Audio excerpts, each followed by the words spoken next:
My name is Roseanne Albright, and I'm the Brownfields Program Manager for the City of Phoenix. And welcome and thank you for being here today on this beautiful morning at this beautiful brownfield site.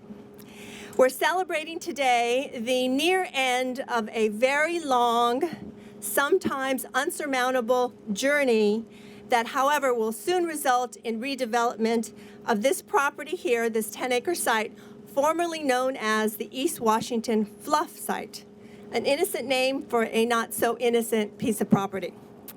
I hope you had a chance to take a look at the display and see the history of the site through the somewhat humorous poster that depicted the contaminated desert, the past due Texas Bridge, and the hazardous Fluff Mountain.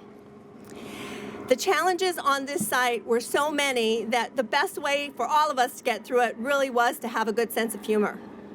Now, you may know that brownfields are properties that have been overlooked for development because of the actual or perceived presence of hazardous substances or petroleum products in the soil or groundwater. The additional costs required to determine the extent of contamination, as well as the cost of cleanup, and sometimes even the unique construction methods that are required to build on these sites are what make them brownfields and challenging. And this property certainly had a lot of those challenges, and we'll learn about some of those today. Now, the City of Phoenix recognized that the importance of brownfields redevelopment by cleaning up and revitalizing these sites and the benefits to neighborhoods and the surrounding area. We began a program in 1998 with a pilot grant from EPA, thank you EPA, and a short 2 years later, Phoenix was an early initiator of a municipally funded program that has assisted both the private sector in redeveloping many sites and also has encouraged city departments to clean up and redevelop sites for public uses as well. To date, the Phoenix program has restored more than 275 acres of previously contaminated land, generated more than 3,000 jobs, and brought about $293 million in private investment to the city. And we're very proud today to add this site to the total. Now, my own personal involvement began with this site way back in 1998 when I first started with the city. I remember the day that my manager brought me this file, this very large file, and put it on my desk. I think it was the second week I was on the job. And he pointed to another great big file cabinet and said, "This is the Fluff site. Take a look at these files and let me know what you think we can do." So in my head, I'm thinking, fluff? Fluff, that couldn't be bad at all. What the heck is fluff? No problem, I got this. Well, about a week later, after reviewing all of the files and doing more research, I realized, OMG. Once I started digging into those files, it was as if one problem uncovered another and another and another until there were as many mysteries on this site as there was in a great John Grisham novel. Very quickly, I learned that if we were going to do anything to move this site toward redevelopment, I needed help and lots of it. So I turned to my friends within the city staff, with the Neighborhood Services Department, Planning Department, Community and Economic Development, and to outside agencies that are all here today: EPA, Arizona Department of Environmental Quality, Department of Health Services, and Maricopa County. They were all here to help, and were joined by our very smart and I think very brave developers, Harrison Properties, and came together to create some innovative ways to get this site to the point we are here today. So I am humbled to be part of this project and grateful to all of those who, past, present, and future, will be part of this wonderful site. And one of those gentlemen, I'm very honored that he's here with us today because I know that he has been an advocate and supporter of brownfields redevelopment and recognizes the value in recycling land for the future. That's our own Phoenix Mayor, Greg Stanton. Right. Thank you, Roseanne. This is a great day for the city of Phoenix to announce this. She's grabbing my food, but she doesn't realize I was going to use it as a prop. Oh. We know this is a great day for Phoenix, and this is probably the first ever brownfield redevelopment groundbreaking in history in which quiche was served. That means it's a good day. Harrison Properties only does things first class. Thank you for the quiche this morning. Look, in the city of Phoenix, we don't give up on any single person in our city. We want to do everything we can do to support every single person so that they can reach their maximum potential. We can only succeed as a city if we accomplish that. The same thing goes for our land. The same thing goes for our property. We don't give up on any property. Look at this property. Look at the view of downtown. Look how close we are. This is a critically important property. And yes, it was a fluff site. There were some things that seeped into the ground that are not pleasant. What do? We don't give up on this site. We work hard to restore it. And we owe a huge debt of gratitude because this is a true public-private partnership that allowed us to get to this point. We had courageous and smart, forward-thinking developers, the Harrison Properties. Jim Harrison, thank you very much. David Rousseau, thank you very much for being those forward-thinking developers, willing to take a little bit of a risk. When you buy a property like this, you're taking a little bit of a risk. You took that risk, and hopefully it'll pay off and be a very smart risk, because working with our talented staff at the city, you just met one, Roseanne Albright, an incredibly talented Phoenix professional overseeing our brownfields program, working with the city of Phoenix, working in partnership with ADEQ, working in partnership with the EPA. I actually said that, partnership with EPA.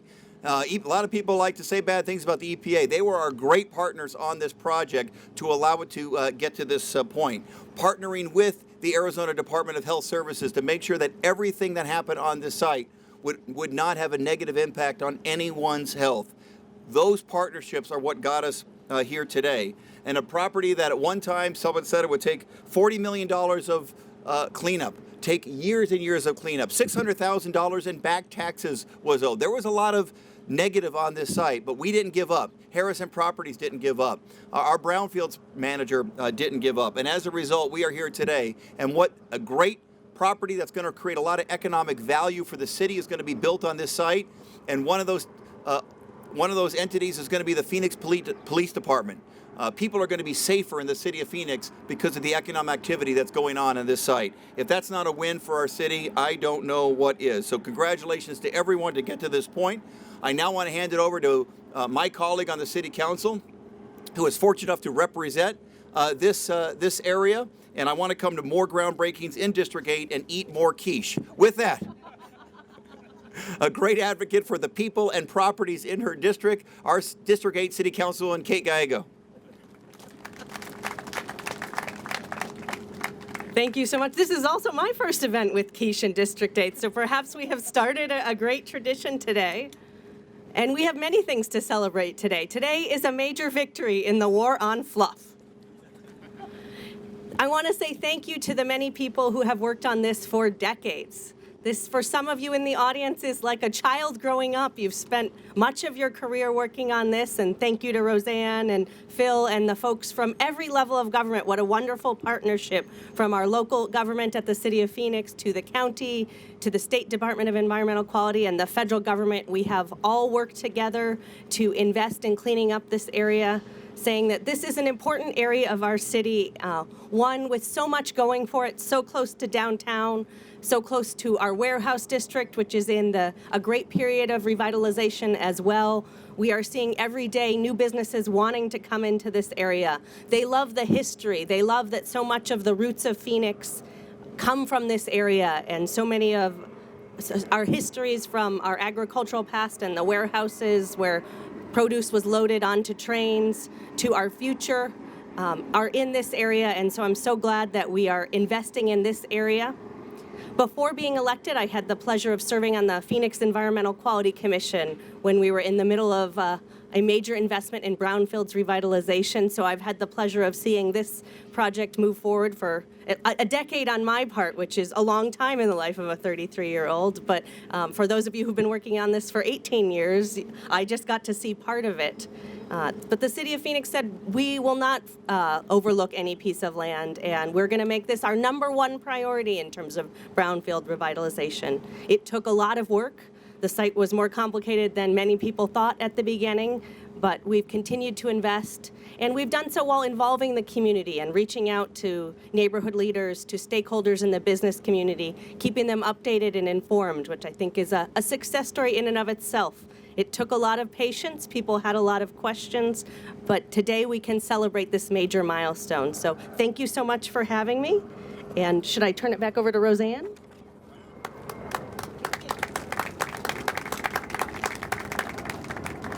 You'll probably notice today that you'll hear the words patience and perseverance a lot. We have our next guest is Nicole Mutu, who is the Brownfields Manager with Region 8. And Region 8 has definitely been a supporter of our City of Phoenix Brownfields program since we started with the pilot grant, and many grants later we continue to do great work with them. So Nicole?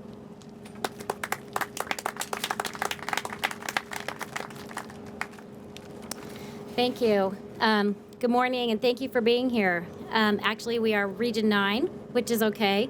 We are out of the San Francisco office, and I'm happy to be here. And EPA is so happy to be a funding partner in this 5th Street and Buckeye Road redevelopment project.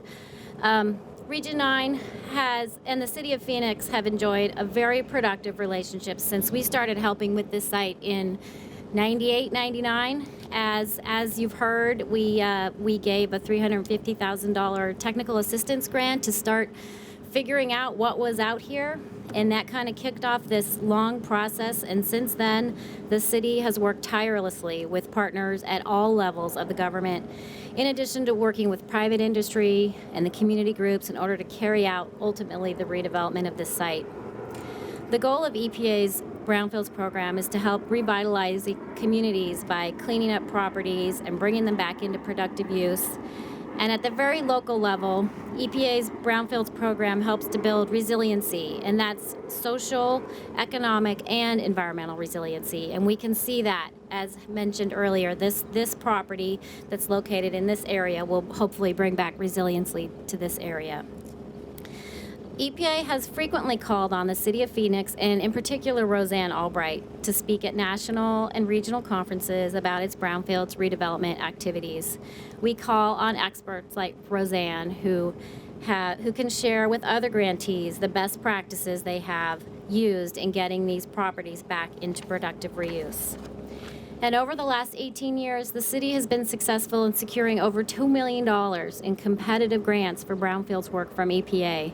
That includes $1 million for brownfields assessments, $175,000 for an area-wide planning grant for the Del Rio area, which is just a few blocks south of here, and $200,000 for an environmental workforce development and job training grant where they trained over 40 participants. And echoing the mayor's sentiments, we are very happy that the city was just awarded a $400,000 grant to help convert brownfields to health fields, and we will continue our relationship with the city over the next years. For the 5th Street and Buckeye Road development property, EPA provided our input early in the process, and that has culminated in why we're here today. And the development that will be here is a result of everyone's efforts and will help with public infrastructure improvements, job creation, and transformation of this site from a point of environmental concern to a point of community pride. And we are so happy to be a partner with all the agencies and the groups that participated in this project. This is a project is what represents what our program hopes to achieve. Now I'd like to introduce Laura Malone, the Director of ADEQ's Waste Programs Division.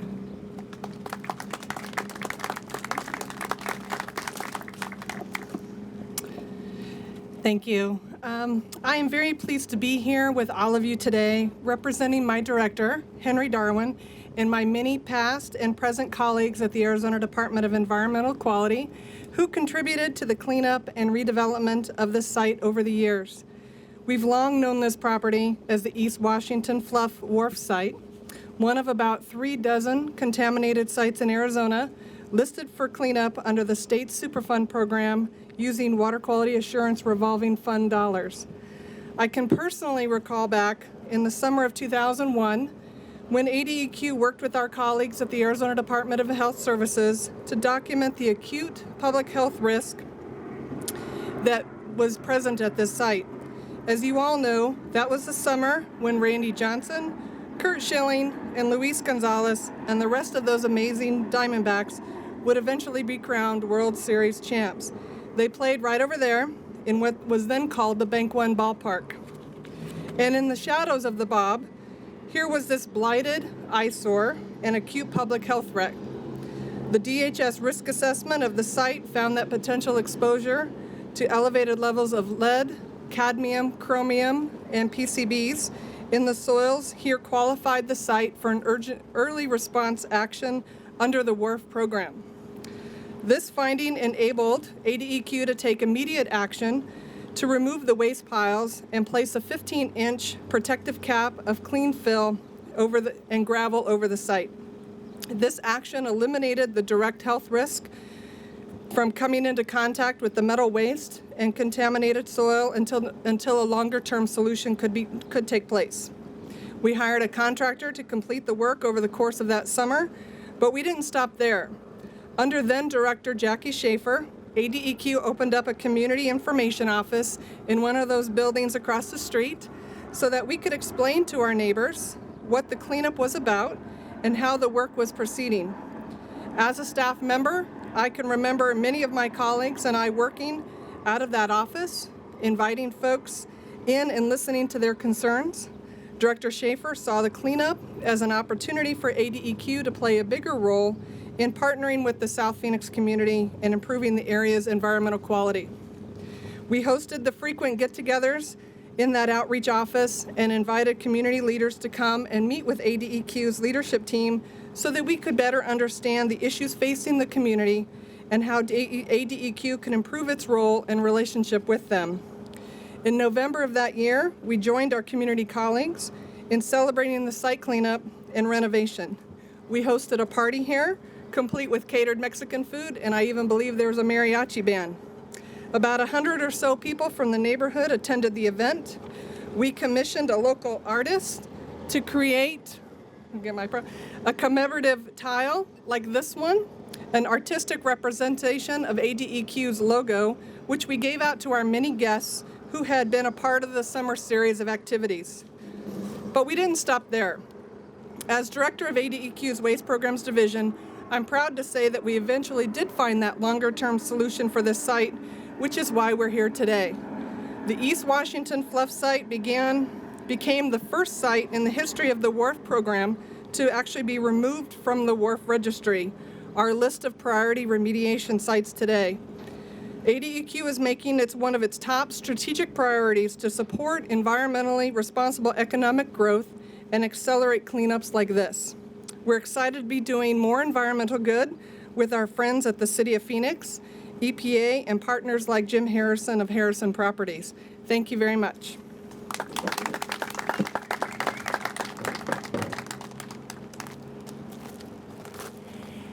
Well, it's certainly fitting that the sun is starting to come out because we have our last speaker today, the very brave and very wise gentleman who purchased this property in 2006 and is doing the development, Jim Harrison.